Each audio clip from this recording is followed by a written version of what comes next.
All right, this is going to be a video walkthrough of the Roanoke clues. We know that there is a further instruction inside of Google Classroom how to do the activity. When we're doing our clues, something that we're going to be looking for and listening for are things that we agree with, things that we disagree with, something that we would question, and something that we learn. Clue 1. When Governor John White prepared to leave Roanoke Island in 1587, he instructed the colonists to leave some sort of sign if they intended to hurry for any reason. He told them to carve the location in a tree and to leave a cross underneath it if they're forced to leave, perhaps under some sort of stress, attack, war, kidnap, etc. When John White returned in 1590, the only clue we had to go on were the letters CRO carved into a nearby tree. This is not the tree. This is a replica. This is a tree that was carved at a site to demonstrate what it would look like. CRO carved into a nearby tree. There was no sign of a cross on the carving either.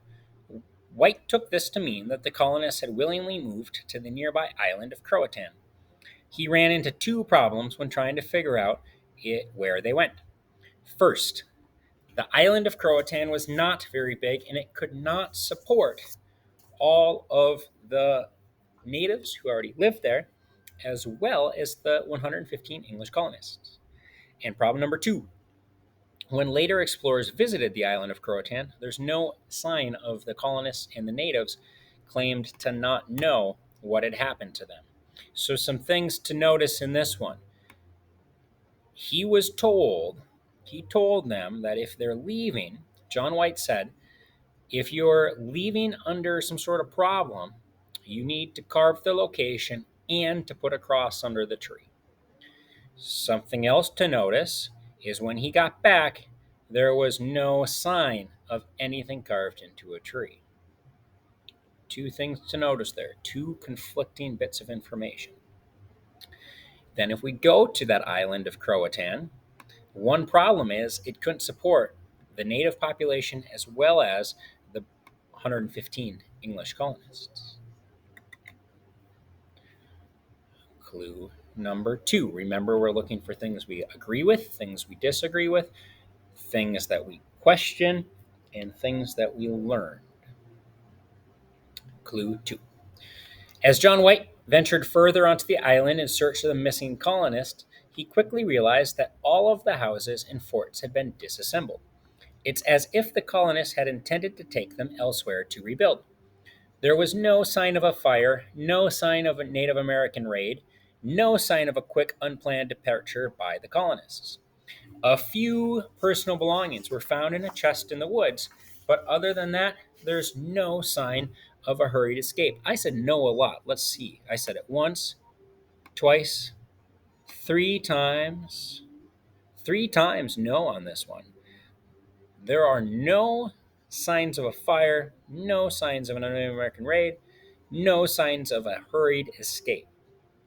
Here's something to think about with clue number 2. If they were attacked, and if somebody came to attack them, why were all of the houses disassembled? That means taken apart. John White found 3 piles of nails, piles of metal goods, and piles of lumber. If somebody was under attack, why would they take apart their house? The flip side is after someone's attacked, why would the victor take apart somebody's house? I'm going to clue number 3. Clue number 3.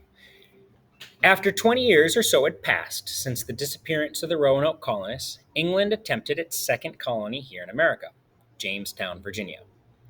Jamestown settlers suffered through some difficult years in the beginning, horrendous years. But by 1620, they established themselves as the first permanent English colony here in America. Officials back in England asked the Jamestown colonists to set out on a mission to see if they could get answers to what happened to the last colony of Roanoke. After speaking with several native tribes in and around the Jamestown and Roanoke area, the expedition's leader, Captain John Smith, Of Pocahontas fame, Captain John Smith concluded that the Roanoke colonists had probably been killed by the Powhatan Indian chief who bragged about the massacre. Other information that was gathered stated that there was a massacre and perhaps a few of the colonists had survived.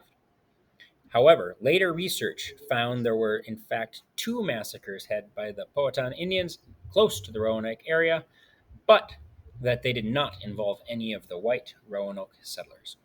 One thing is still for certain.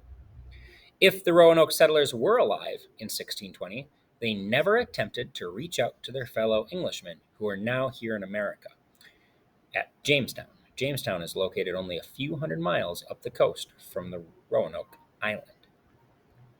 Two things to note here. First off, we've got our Captain John Smith, and Captain John Smith is going to say that there was a massacre. A massacre is killing of a lot of people. Captain John Smith concluded he figured that the Roanoke colonists had probably been killed by the Powhatan Indian chief who bragged about a massacre. But right away, contradicting that, there were two massacres in the area. Historians will agree on that, but none of them involved any white settlers. Another really interesting thing from clue number 3 is if the Roanoke settlers were still alive, why didn't they reach out to the new settlement at Jamestown? A few hundred miles away is really, really far, especially back in 1620, but it's not far enough away that there should have been some sort of knowledge being transferred between the two, especially if any tribal members or any colonists were doing trade on the area. You'd probably hear that, hey, there's another group of people who look just like you just a few hundred miles away. And if that's the case and you've been somewhere for a long time without seeing anyone who shares your culture, why would you not go try to find them? Something to think about here. If they were still alive, do you think that they would have reached out to the new colony? Clue number 4. Clue number 4 just infuriates me. This one I really struggle with. Clue 4. For almost 400 years, the mystery of what happened to the lost colony of Roanoke captured the Americans' imagination. 1937, the fever reached an all-time high when a college professor named Haywood Pierce, there he is, received a large stone at his office door. A tourist who had been boating up the river from where the Roanoke settlers disappeared supposedly found a stone with the words Eleanor Dare clearly visible on it. Eleanor Dare was the daughter of Governor John White and the mother of Virginia Dare, the first English person born here in America. The stone mentioned several things about how the settlers were forced to move up a river with a native tribe, and later how many of them had been killed in a battle with the Native Americans. Dare's supposed carving, supposed, if I have the greatest hair in the universe, that could be supposed, so it's not exactly for sure true. Dare's supposed carving on the stone was written to her father, John White, and also mentioned how there were only 7 survivors who pleaded to be found.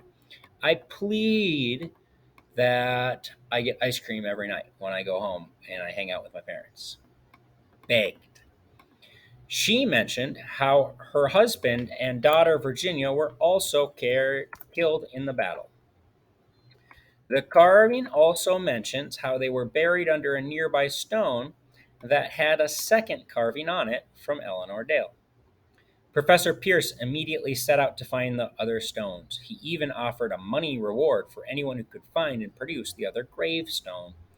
Within weeks, a man surfaced who said he found up to 39 additional stones that had carvings on them and were supposedly written by Eleanor Dare. Had the mystery of the lost colony finally been solved? Not exactly. It was found out that the man with the 39 other stones was a fraud.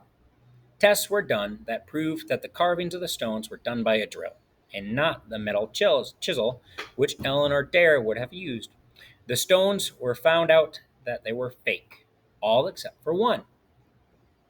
Historians brought in an expert on early English writing and literature who looked at all the stones and concluded that the language used on 40 of the 41 stones did not match the language Eleanor Dare would have used in the 1580s.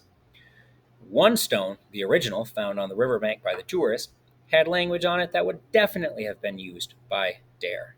In fact, the scholar who analyzed it stated there was no way that someone from the 20th century would know about a letter that was used by Dare on the stone. Therefore, it could not have been a forgery. Archaeologists immediately set up to look for evidence on a Native American Roanoke colonist settlement upriver and inland from the site of the original colony. Some English and native pottery has been unearthed, suggesting that perhaps there were natives living alongside the English settlers. Were they from the lost colonies from Roanoke, or any survivors who moved inland? This had still to be determined. Now, this just gets me. There's a lot to unpack on this one. Right off the bat, we've got some professor, a college professor, who gets a gift of a stone. Now, speaking as your teacher, if you ever give me a stone, it's got to be really cool. Otherwise, I don't want it. Professor Pierce found a stone at his office door. The stone mentions lots of things, such as how the settlers of Roanoke were forced to move upriver, and later how many had been killed in a battle with Native Americans. Think of the stone like a diary entry. Now we get to another problem. Professor Pierce starts offering a money reward if you're able to find other gravestones. Somebody showed up with a lot of gravestones, but they were all found to be fake.